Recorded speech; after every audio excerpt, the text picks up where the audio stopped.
Everybody, it's Tyler here at Vex Worlds, and we're checking in with Vex 2 team. It's ARC Gold. This team, one of the most creative robots we have seen here so far. Check out this incredible revolver design that they're using on this robot. There's a lot that goes into this, from an auto rotate to a Geneva gear, and some pretty badass pneumatics as well too that we'll be highlighting within this robot. So let's learn more about this one coming up here on Pits and Parts.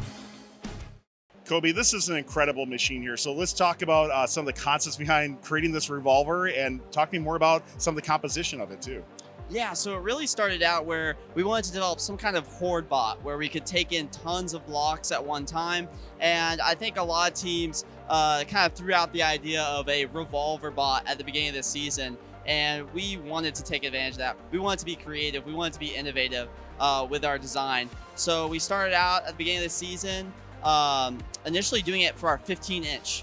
And so we wanted to be able to make a revolver design that was able to fit underneath the goals. So we made it small, compact. It was still able to hold a ton of blocks, about 18 blocks per bot. So 3 blocks per slot of the revolver and 6 total slots. When you're looking at it from, you said you want to be the creative as well too. Was it also a goal to also be competitive? Like when you're looking at it, you're like, hey, like we also think this is going to be a great competitive concept. Oh, also? Definitely, yeah. So it's able to hold multiple blocks at one time, but it also features a lever design. I know we'll talk about that later, but it's able to quickly eject blocks into the goal itself. Did you have any, when you were looking at designing this, any packaging difficulties or anything that, I mean, you have so much space taken up by this. How did you try to overcome getting all the electronics down so low? Oh, definitely. One thing that we really tried to focus on is the drivetrain. It had to be completely flat in order to take advantage of the large revolver space. So we had to make sure that when we were designing the drivetrain, everything had to be laying flat, super compact. We even made sure that the odometry wheels, which were key in there to get that position movement through Auton. And then the rest of the bot, we could focus on having a giant revolver.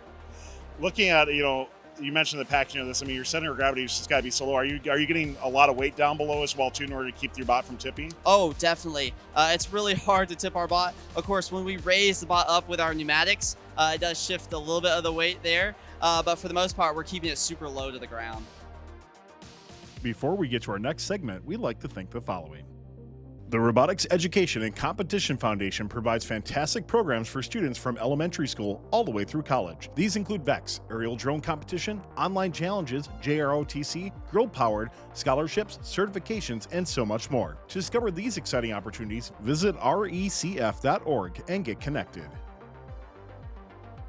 Well, and I know we're going to take a look at all that in just a moment as well too, but let's talk about this Geneva gear that you have on there. I'd love to just hear more about how you're getting this rotating around, and let's break it down a bit more. Absolutely. So one thing we were worried about when designing the robot is how it's going to kind of stay in place and not move and be able to let the outtake come up. So we wanted to be able to go to the same place every time, and also stick in that position so that it comes up at the same point. So we have what we call a Geneva mechanism. And basically, instead of the gear itself being what we're turning, which would mean that we can manually turn it as well, it's a piece. It's a piece down there that turns, and then it hits the gear and turns the gear, so that once that little piece is not connecting with the gear, it can't turn. And do you have to do it? Is it purely mechanical on how it's actually getting in the right position, or is there any sort of programming that goes behind So we that? did use PID to try to go to the exact same place every time, because if it gets messed up, then you can end up not in the exact same spot. So we did use a PID with that. That's super cool. And I'll kind of same question that, when you're creating something like that, you probably had a few different choices of gears for it. What did you experiment to try to get to this Geneva gear? I think our first idea was just having the gear itself, moving it, connect to the motor. But we realized if we want to actually be consistent, and we need to line up with the same point every time, we need to make sure that happens. We also need to make sure that we can get our outtake to come out. And if it's even a little bit off, it won't. So we did a little bit of research, we looked into the best way, and that's just what we came up with. As we dive more into this robot here, you got a really cool auto rotate feature. I know we kind of works into this. So Han, talk to me more about how this works. And then I'd love to see, as we get further into this, we got to see this fire at some point too, because this looks really cool. Of course. So I'll point out a few sensors we have. We got these are distance sensors. Originally we went with color sensors, to try to also detect what color we had and to just auto rotate in Auton if we had the opponent's blocks, so we didn't score those and we just kept hoarding them. But now we chose different sensors because we had a couple problems with those. So now what happens is each time you have a block, if it gets intake heal, it will get detected by these 3 different sensors, and once all 3 detect just shorter distance, it will auto rotate 1 slot, and then it will keep intaking, and then you can just keep getting blocks in and out of the system, and then we can also just easily score with that, and it just helps us go quicker and be more efficient. Can we see this thing fire and take a look at this whole thing as it comes together as a package? I'll pass this to Evan, and he'll explain more about that. So to begin with, if you'd like to, we'll talk about the intake system. Originally, we were trying to figure out a way to have one intake and outtake and be able to line ourselves up with both the match load and the scoring goal.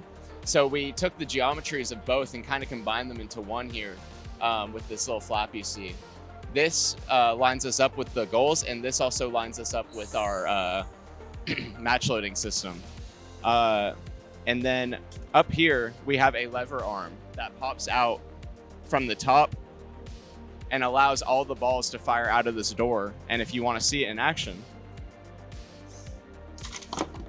right there. And basically, you would just keep on firing that arm. As soon as it comes back down, the program allows it to immediately rotate to the next spot, go, rotate, go.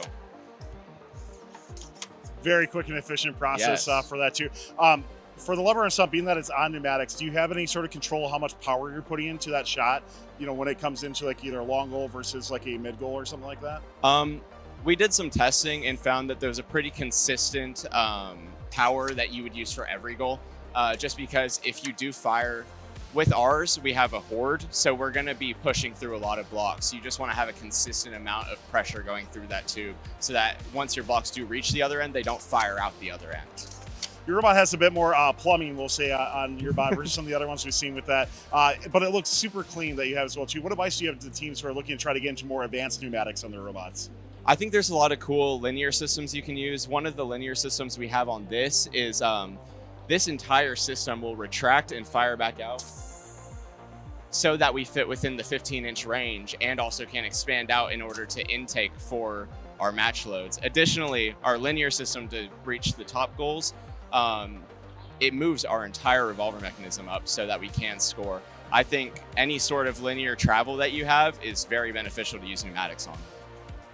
Well, here at Fun, we love to highlight some of the most creative robots out there in ARC Gold. This has got to be it right here. This is so cool to see. So hopefully you've been inspired by this amazing creativity of this VEX2 team. Of course, we wish you best of luck here at VEX as well, too. But thanks for serving as a great inspiration for so many in the community as well. Good luck the rest of the way.